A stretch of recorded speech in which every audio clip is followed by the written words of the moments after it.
Bismillahirrahmanirrahim.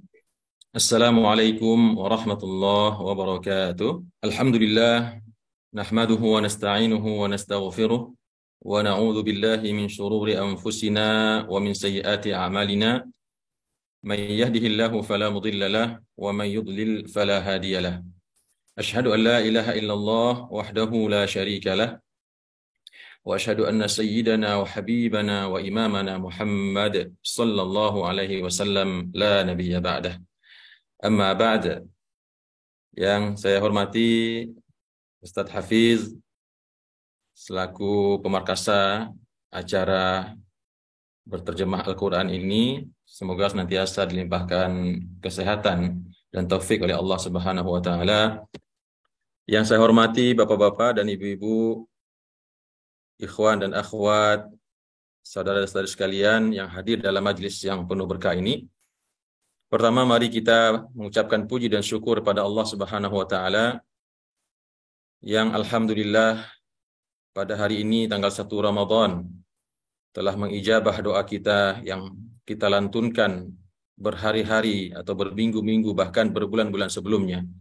Allahumma ballighna Ramadan, Allahumma ballighna Ramadan. Itu yang senantiasa kita sampaikan, kita sebut dalam doa-doa kita. Dan alhamdulillah pada hari ini Allah izinkan kita berjumpa dengan bulan yang agung ini, bulan yang penuh rahmat, bulan yang penuh berkah, bulan yang ditunggu-tunggu oleh semua orang yang beriman. Bahkan seperti yang dikatakan dalam sebuah riwayat, tidak ada yang lebih dirindukan oleh penduduk yang sudah berada di alam barzakh, yang telah mendahului kita pada saat ini berada di dalam kuburan atau kubur mereka masing-masing, kecuali meminta agar diberikan kesempatan untuk kembali di dunia untuk bisa berjumpa dengan bulan Ramadan yang agung ini.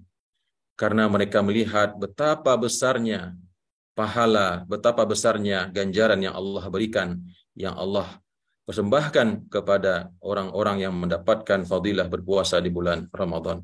Sekali lagi, karena itu Bapak dan Ibu, ikhwan dan akhwat rahimakumullah, penting kita menghadirkan rasa syukur yang mendalam atas karunia yang maha besar ini. Berjumpa dengan bulan Ramadan, bulan maghfirah, bulan ampunan, bulan yang insya Allah padanya Allah akan bebaskan kita dari menjadi penduduk neraka. Allahumma amin. Salawat dan salam kita doakan untuk uswah dan qudwah kita, junjungan kita Nabi Muhammad sallallahu alaihi wasallam, yang karena beliaulah kita pada hari ini melakukan syariah ibadah puasa ini. Karena dakwah beliaulah akhirnya pada hari ini kita menjadi orang yang mengenal Allah Subhanahu wa taala, bisa membaca kitabnya, bisa beribadah di bulan Ramadan yang mulia ini.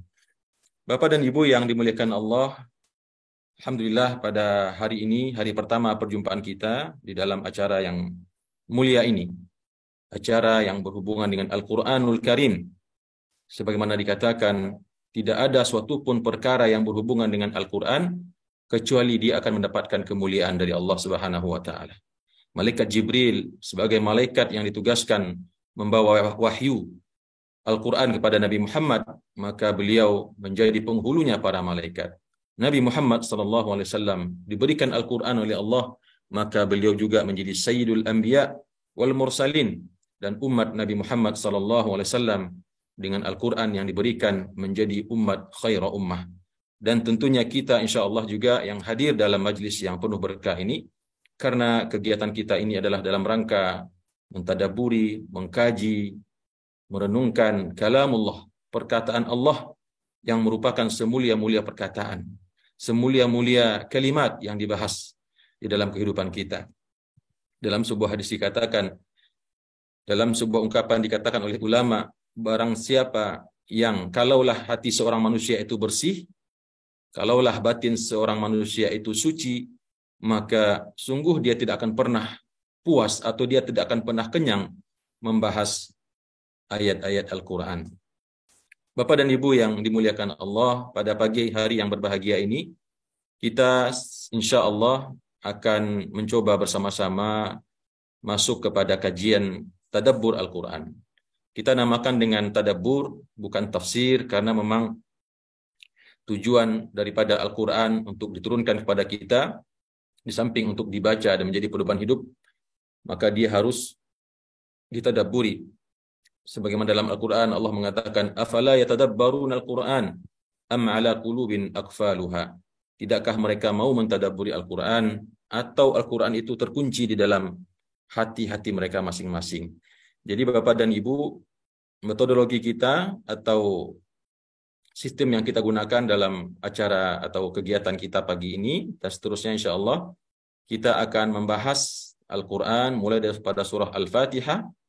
Kita membahas kata per kata, mufradat demi mufradat, dan itu sesuai juga mungkin dengan program yang telah diadakan dalam komunitas bahasa Al-Quran selama ini, yang sudah mempelajari nahwu dan saraf, serta cara-cara menterjemahkan Al-Quran. Maka metode yang kita gunakan adalah dengan mempelajari atau mentadaburi Al-Quran dengan kata per kata, tentunya dengan menyelipkan atau mengangkat hikmah-hikmah pelajaran-pelajaran yang terkandung di dalam apa yang akan kita tadabbur tersebut.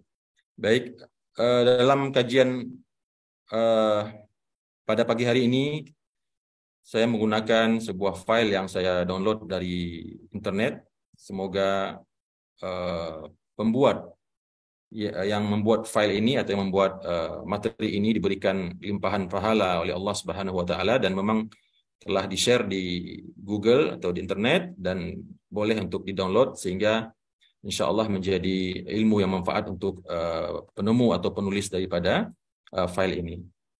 Bapak dan Ibu yang dimuliakan Allah, hari ini kita akan masuk pada kajian yang pertama, yaitu tentang surah Al-Fatihah. Sebelum kita membahas surah tadabbur surah Al-Fatihah ini, tentunya kita ingin sedikit berkenalan dengan surah Al-Fatihah. Surah Al-Fatihah merupakan surah yang dimulai dengannya Al-Quranul Karim. Dinamakan dengan Al-Fatihah karena Al-Fatihah itu arti pembuka. Nah, mungkin di antara kita ada yang bertanya, kenapa Al-Quran itu yang pertama kali turun padahal surah Al-Alaq, Qul Iqra' bismi rabbikal ladzi khalaq, dan seterusnya. Namun kenapa di dalam Al-Quran justru yang mendapat kehormatan di lembaran pertama ketika seorang mukmin atau seorang mukminah membaca Al-Quran, justru yang pertama dibuka adalah surah Al-Fatihah? Maka jawabannya adalah sesungguhnya ini adalah perkara tauqifi, perkara yang memang bersifat petunjuk daripada Allah Subhanahu wa taala.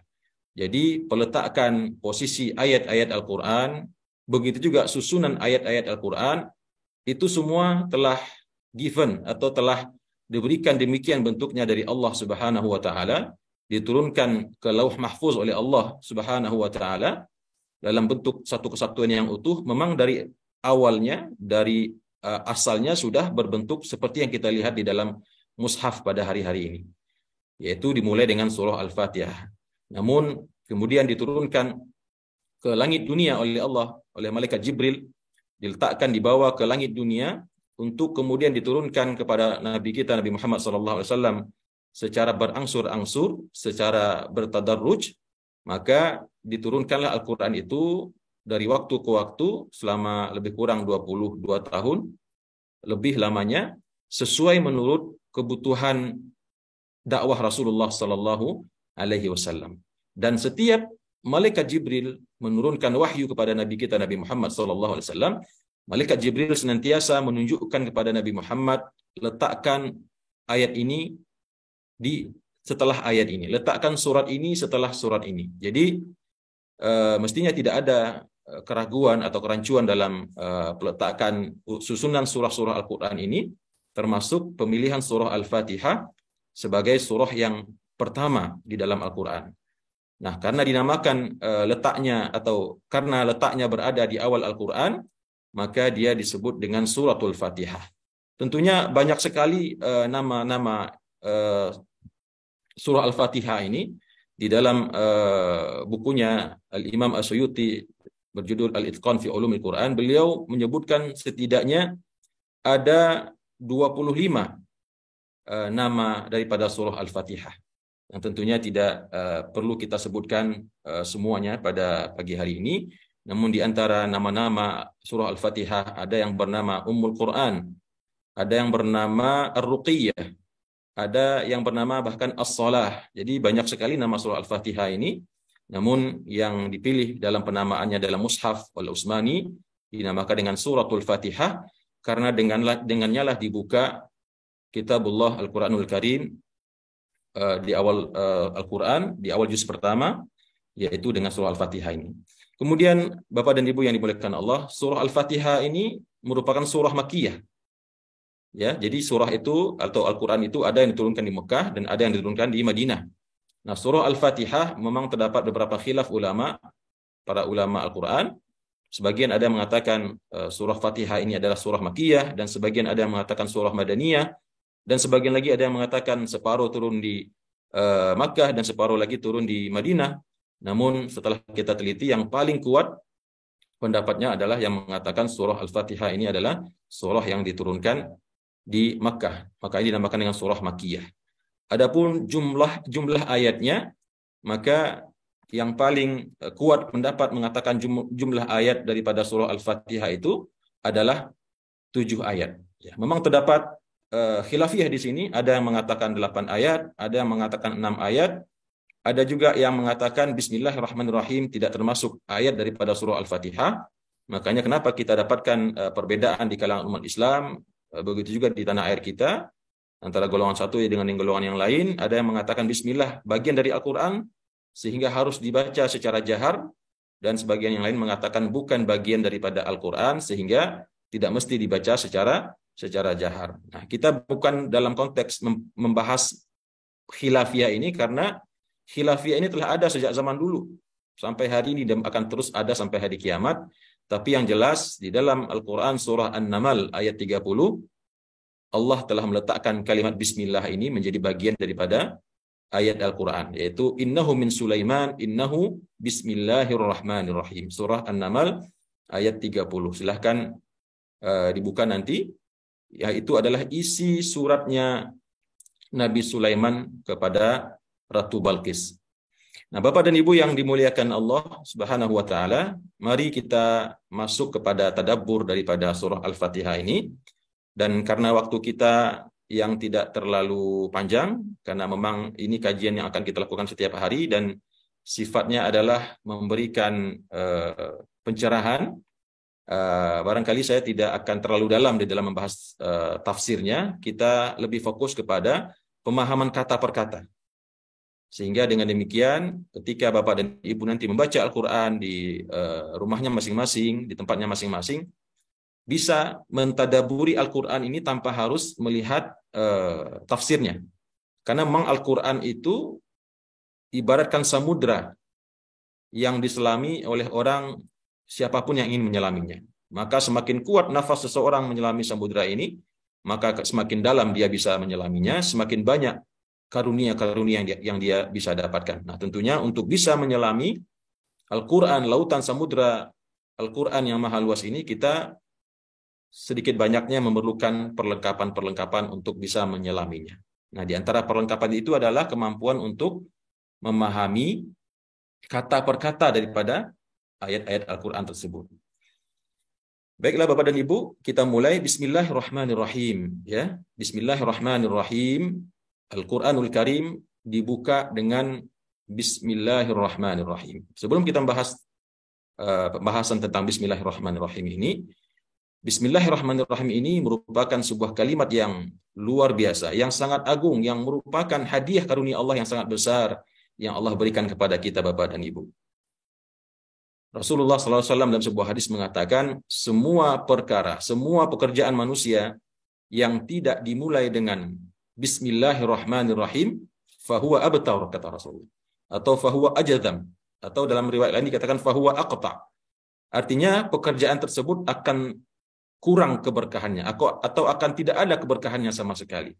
Jadi ketika kita melakukan suatu pekerjaan, maka kita dianjurkan oleh Rasulullah SAW untuk mengucapkan Bismillahirrahmanirrahim. Pekerjaan apa saja, kecuali pekerjaan-pekerjaan yang tentunya tidak cocok atau tidak pantas disebut nama Allah di situ.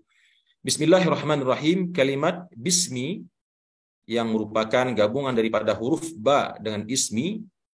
Bapak dan Ibu sudah mempelajari tentang huruf jar, bi berarti dengan, dan kemudian ismi artinya nama.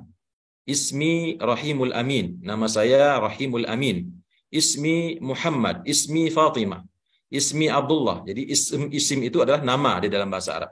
Nah, kalau digabung bismi dengan nama. Nah, kenapa dibaca mi bukan mu dan bukan ma? Bisa saja orang yang mungkin tidak mengerti atau menemukan Al-Quran tanpa baris, dia bisa membacanya bismallahi atau bismallahu misalnya. Ya, atau bismullahi. Nah, ini kesalahan-kesalahan yang fatal sekali kalau orang tidak menguasai pemberian syakal yang merupakan ilmu i'rab. Bahkan para sahabat, karena salahnya salah seorang sahabat yang lain memberikan baris, innallaha bari'un minal musyrikina wa rasulih, yang seharusnya dibaca wa rasuluh, tapi karena cuma sekedar mengandalkan ilmu kawaid atau ilmu nahwu saraf yang sederhana, maka mereka sampai akhirnya hampir berbunuh-bunuhan karena adanya yang membaca dengan kasrah wa rasuli, padahal harus dibaca wa rasuluh, ya, dan itu sangat merubah arti sekali. Nah, demikian juga dengan Al-Qur'anul Karim, ya. Ya, dengan surah Al-Fatihah, Bismillahirrahmanirrahim, dengan nama Allah. Allahi dibaca kembali dengan kasrah karena dia masih ataf kepada ismi, ya. Bismillahi, kemudian Ar-Rahmani masih dibaca kasrah karena dia ataf kepada Allahi, ataf kepada ismi. Kemudian Ar-Rahimi dibaca juga mi karena dia ataf kepada, jadi ismi Allahi, Ar-Rahmani, Ar-Rahimi, semua itu adalah isim di dalam bahasa Arab yang ketika dia dimasuki oleh huruf jar maka statusnya menjadi majrur, dibaca kasrah, ya, dan begitu juga isim-isim yang mengikutinya. Bismillahirrahmanirrahim, dengan nama Allah Ar-Rahman, ya, yang Maha Pemurah dan yang Maha Penyayang. Bapak dan Ibu yang dimuliakan Allah, barangkali ada yang di antara kita yang merasakan kenapa kalimat Bismillahirrahmanirrahim itu bunyinya begitu. Artinya kalau diterjemahkan dengan bahasa Indonesia seakan-akan tidak memberikan pemahaman yang utuh gitu. Dengan menyebut nama Allah yang Maha Pengasih lagi Maha Penyayang. Jadi sebetulnya di belakang kalimat Bismillahirrahmanirrahim itu ada kalimat-kalimat tertentu. Yang kalimat-kalimat tertentu itu tersebut menyesuaikan pekerjaan atau kegiatan apa yang kita lakukan. Misal, saya makan Bismillahirrahmanirrahim. Saya makan dengan menyebut nama Allah Subhanahu wa taala, Bismillahirrahmanirrahim. Dengan menggunakan uslub Bismillahirrahmanirrahim tersebut, kan apapun yang ingin kita lakukan, maka cocok untuk digandengkan dengan kalimat Bismillahirrahmanirrahim ini. Kemudian Ar-Rahman Ar-Rahim.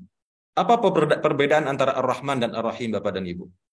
Kalau Ar-Rahman itu merupakan sifat Allah, jadi asal katanya sama sebetulnya, yaitu pengasih dan penyayang, ya.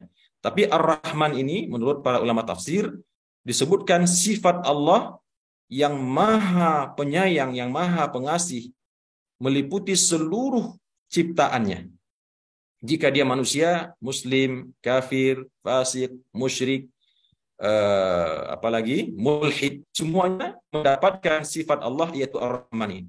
Bahkan para hewan juga, para tumbuh-tumbuhan, semua makhluk yang Allah ciptakan di dalam jagat raya ini, maka semuanya mendapat sifat Allah yang Rahman ini. Makanya tidak heran kita melihat ada orang yang kafir, ada orang yang musyrik, ada orang yang fasik, tapi diberikan rezeki oleh Allah. Diberikan nikmat-nikmat duniawiyah yang bahkan melebihi orang-orang yang mukmin, yang seharusnya menurut logika kita seharusnya Allah berikan lebih banyak kepada orang yang beriman kepadanya. Tapi karena Allah memiliki sifat Ar-Rahman, yang sifat Ar-Rahman ini tidak bisa bersekutu dengan sifat makhluknya yang manapun. Makanya orang boleh bernama Rahim. Kebetulan nama saya Rahimul Amin. Tapi orang tidak boleh bernama Rahman. Manusia tidak boleh diberikan nama dengan Rahman, kecuali mungkin ditambahkan dengan kalimat Abdurrahman, ya. Tapi kalau Rahman saja itu tidak boleh. Meskipun banyak kita temukan nama-nama orang dimulai langsung dengan Rahman. Ada teman saya namanya Rahman Sadiqin. Nah, itu sebetulnya dilarang. Karena kalimat Rahman ini adalah artinya kasih sayang yang absolut, yang hanya pantas dimiliki oleh Allah Subhanahu wa taala. Kemudian Ar-Rahim. yang maha penyayang, ya, yang maha pengasih dan maha penyayang juga.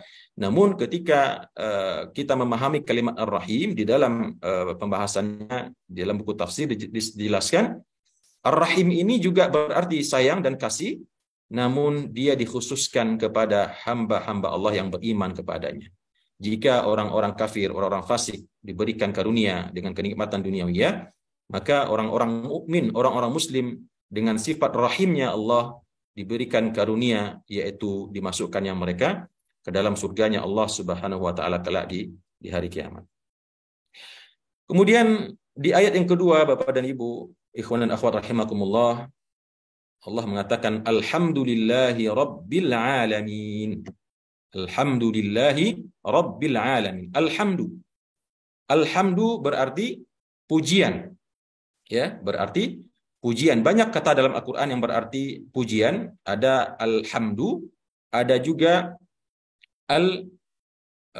alhamdu dan alhamdulillahi rabbil alamin, ada juga berarti ats-tsana'u. Ya, ats-tsana'u juga berarti pujian, tapi yang paling luas maknanya adalah alhamdu ini. Alhamdu yang diiringi dengan huruf alif lam yang fungsinya adalah untuk menyatakan bahwasanya seluruh pujian yang kita sebut di dalam hidup kita di atas dunia ini hanya pantas lillah, ya. Alhamdulillah. Li itu adalah lamul istihqaq, artinya segala pujian tersebut hanyalah untuk Allah.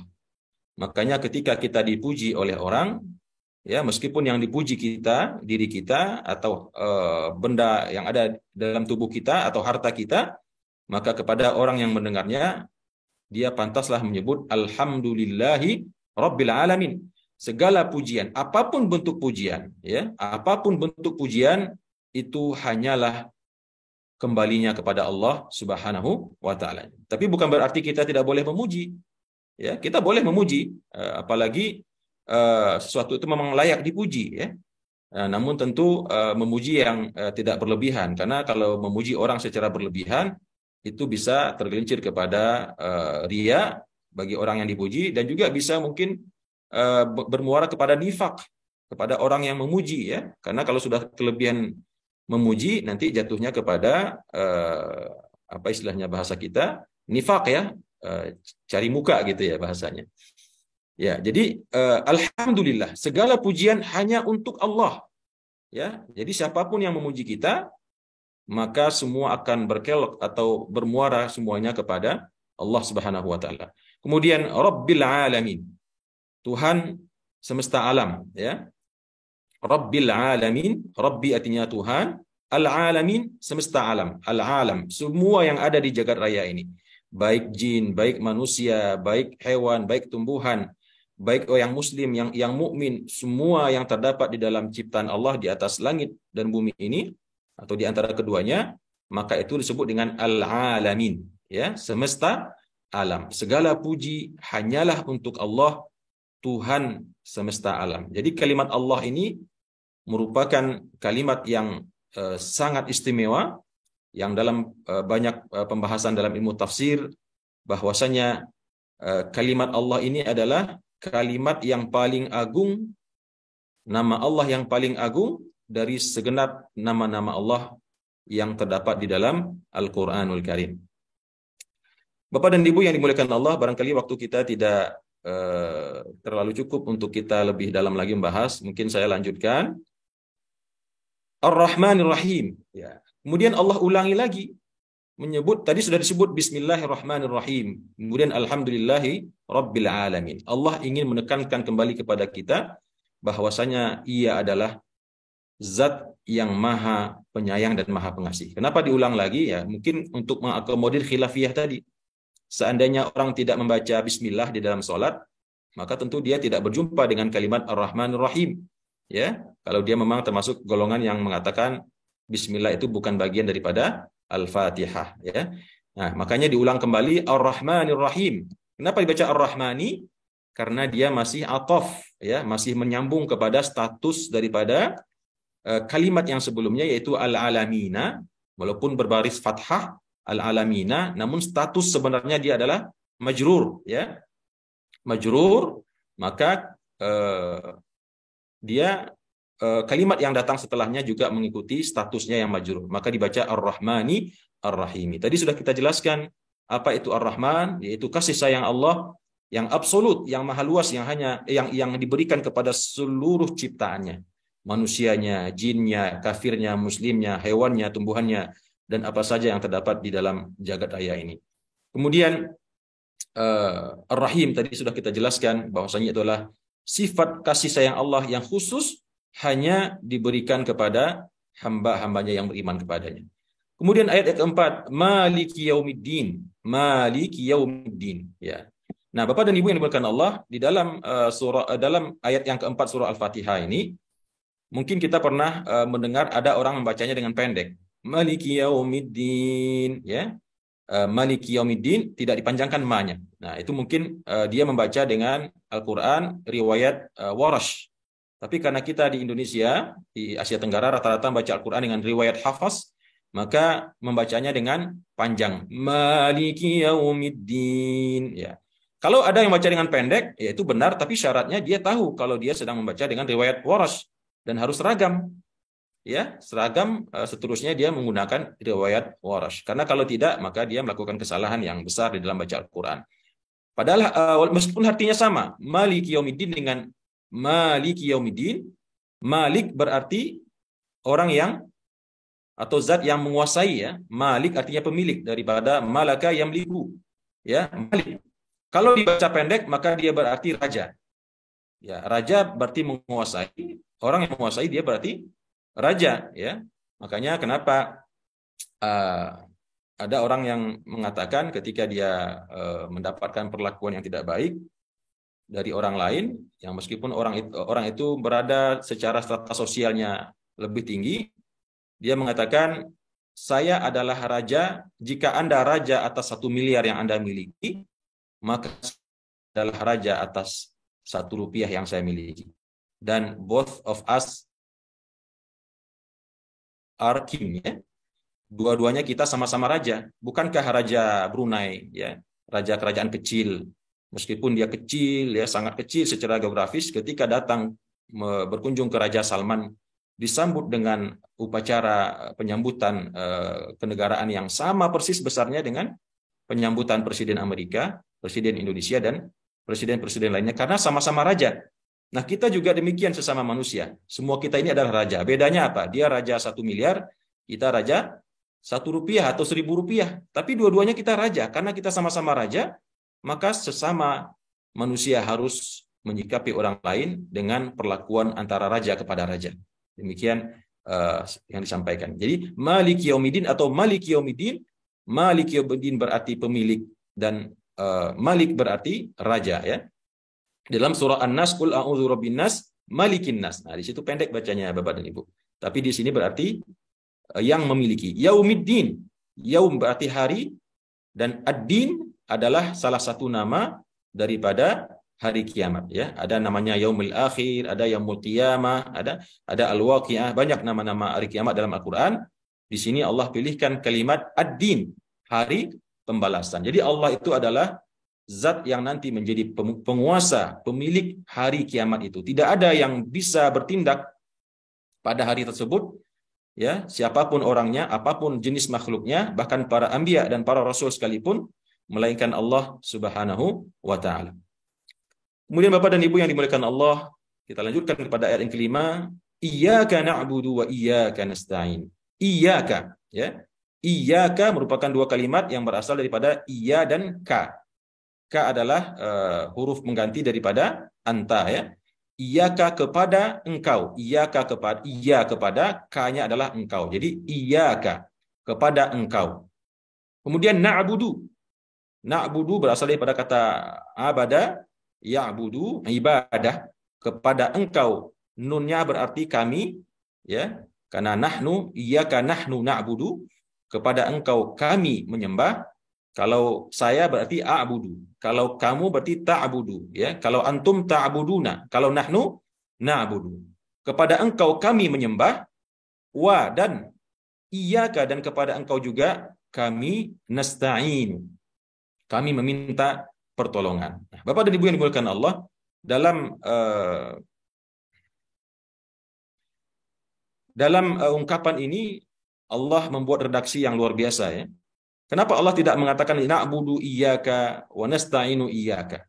Karena dengan mendahulukan iyyaka, maka di situ terjadi pengkhususan ibadah kepada Allah Subhanahu wa taala. Seperti kita mengatakan, mana yang lebih kuat ketika kita mengatakan kepadamu saya menyembah atau saya menyembah kepadamu. Ya, di dalam memberikan ungkapan mana yang lebih kuat dalam pendengaran orang yang kita ajak bicara, kepada engkau kami meminta atau meminta kami kepada engkau. Maka tentu yang lebih kuat adalah dengan menyebutkan kepada engkaunya. Jadi iyyaka na'budu wa iyyaka nasta'inu. Kepada engkau kami menyembah dan kepada engkau kami meminta pertolongan. Nah, Bapak dan Ibu yang dimuliakan Allah, di sini tentu terdapat pesan-pesan tauhid yang agung sekali yang Allah letakkan dalam surah Al-Fatihah ini. Makanya kenapa dikatakan surah Al-Fatihah ini adalah Ummul Quran? Karena dia membahas, menyimpulkan salah satu perkara yang sangat agung, yaitu perkara tauhid di dalam salah satu ayat, yaitu ayat yang kelima ini. Iyyaka na'budu wa iyyaka nasta'in. Kepada Allah saja kita menyembah. Kita tidak menyembah apapun, zat apapun, makhluk apapun, kecuali hanya kepada Allah Subhanahu wa taala, karena dialah yang menciptakan kita. Dialah Tuhan semesta alam. Dan demikian juga kepadanya kita meminta pertolongan. Hanya kepada Allah kita pantas untuk meminta pertolongan. Tapi bukan berarti di dalam hidup ini kita menggunakan ayat ini dengan penafsiran kita nggak minta tolong sama manusia ya. Boleh kita minta tolong kepada manusia, tapi itu dalam konteks wasilah ya, atau al-akhdhu bil asbab. Namun ketika meminta pertolongan kepada manusia tidak memberikan apa yang kita harapkan, maka sebaik-baik tempat meminta pertolongan adalah kepada Allah Subhanahu wa taala. Kemudian dalam ayat ke-6 Allah mengatakan ihdinas siratal mustaqim. Ihdinas siratal mustaqim.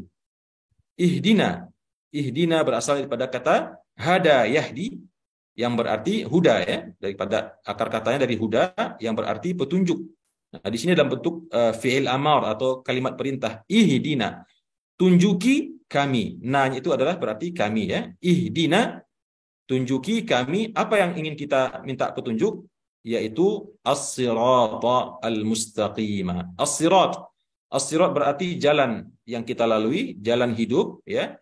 Yaitu as-sirat al-mustaqim, jalan hidup yang lurus ya. As-sirat, kalau jalan yang kita lalui di jalan itu bernama at-tariq atau asy-syari', sedangkan as-sirat adalah jalan hidup ya, titian kehidupan. Makanya disebut dengan as-sirat al-mustaqim, jalan yang lurus.